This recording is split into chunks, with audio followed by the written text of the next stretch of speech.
La Reconstrucción Nacional, 1920-1940. El periodo llamado Reconstrucción Nacional también es conocido como la Era de los Caudillos, y es un periodo de la historia que va de 1920 al 40 y que se caracterizó, como su nombre lo dice, por tratar de reconstruir una nación que estaba destruida por la Guerra de Revolución. El periodo también se caracteriza por la transición de un México de caudillos a un México presidencialista. El primer gobernante del periodo es Adolfo de la Huerta, que junto con Obregón y Plutarco Elías Calles componían un conocido grupo político de entonces, llamado Grupo Sonora. De la Huerta se dedicó a pacificar el país bajo una política de conciliación y de pacto de no agresión entre grupos políticos y militares.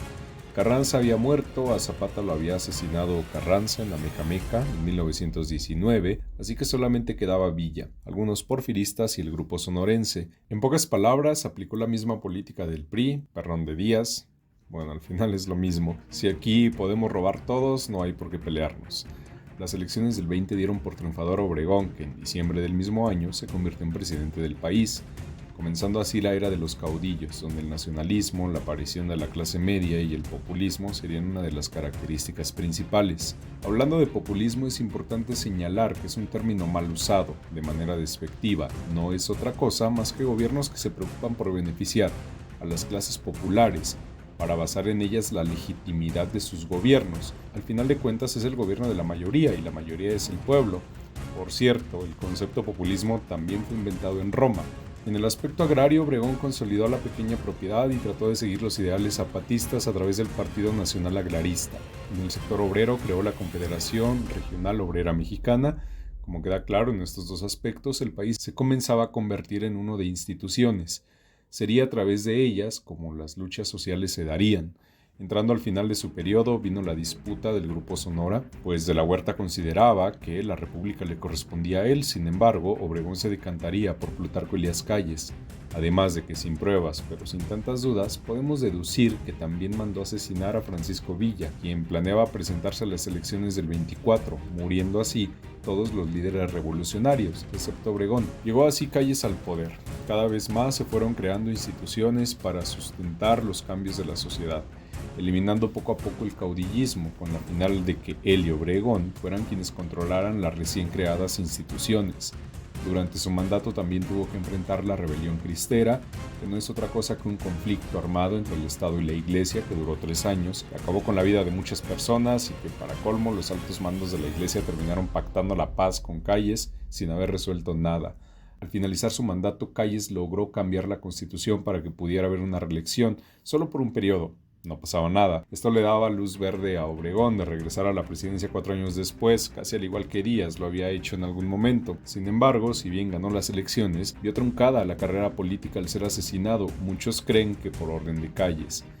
El país entonces entraría en un periodo conocido como Maximato, que se caracterizó por tener 3 presidentes en 6 años, que por distintas razones duraban solo 2 en el poder, además de creerse que la verdadera figura política que controlaba al país era Calles. Si bien esto no es del todo cierto, sí quedaba claro que, aunque no mandaba en Palacio Presidencial, era el más grande caudillo del territorio, y muchas de las decisiones políticas, si bien no las del Ejecutivo, pasaban por él.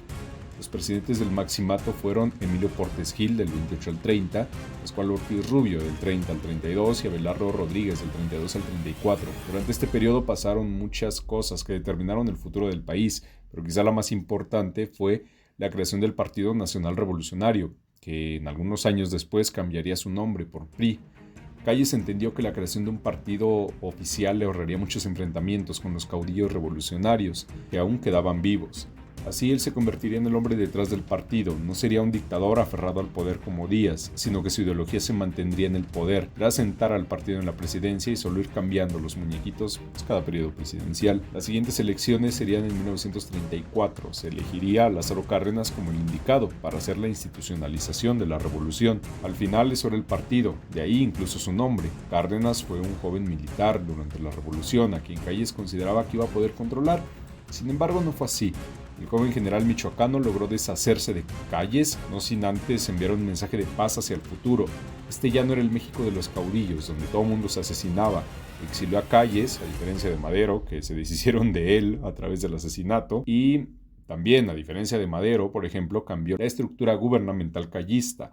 Así podría gobernar al país de las instituciones y moría el país de los caudillos, siendo Cárdenas, por cierto, también el último de ellos. El gobierno de Cárdenas fue un gobierno revolucionario, preocupado por los sectores populares, impulsó leyes para beneficiar a los más necesitados, para controlar a las élites económicas. Esto hizo que su labor no fuera fácil, ya que la derecha estaba sumamente enojada con lo que ellos consideraban abusos. Ejemplo, que los empresarios pagaran servicios médicos y que dieran un día de descanso a la semana a sus trabajadores. De populista y de comunista no lo bajaban. ¿Dónde hemos escuchado esto también? Hasta que en un acto de berrinche puro fundaron un partido para detener estos, entre comillas, atropellos. En 1939 nace así el Partido Acción Nacional, como un enemigo de la lucha revolucionaria. Ya sabemos que los tiempos cambiaron, que el PRI traicionó la revolución y que el PAN corrió a sus brazos cuando entró el neoliberalismo, pero por difícil que parezca de creer, alguna vez fueron partidos antagónicos. Cárdenas llega hacia el final de su mandato en 1940, en un ambiente tenso por la Segunda Guerra Mundial, donde México es uno de los pocos países que condena la invasión a Polonia por parte de Alemania. En México las voces de la derecha eran de protestas, pues aunque hoy quieran negar su historia, esta no se puede borrar. La derecha pedía a gritos una alianza de México con la Alemania nazi. Aún así, Cárdenas supo sortear la situación, consideraba que su lealtad era con el pueblo, no quería tensar demasiado las cosas, así que también fue pionero de uno de los grandes males priistas, heredar el poder, y lo hizo a quien consideraba el mejor sustituto, Manuel Ávila Camacho, un conciliador en toda la extensión de la palabra. En palabras del mismo Cárdenas, había luchado por un México más justo y por una distribución de la riqueza. Lo había conseguido, llevó al límite la paciencia de la burguesía, dejó claro que todo aquel que tuviera poder lo usaría los 6 años correspondientes, y nada más, ya que las voces pedían a gritos su reelección, pero también dejó las bases del partido, el partido que gobernó a México durante 71 años ininterrumpidos, el dedazo, la herencia de la presidencia, al gusto del presidente en turno.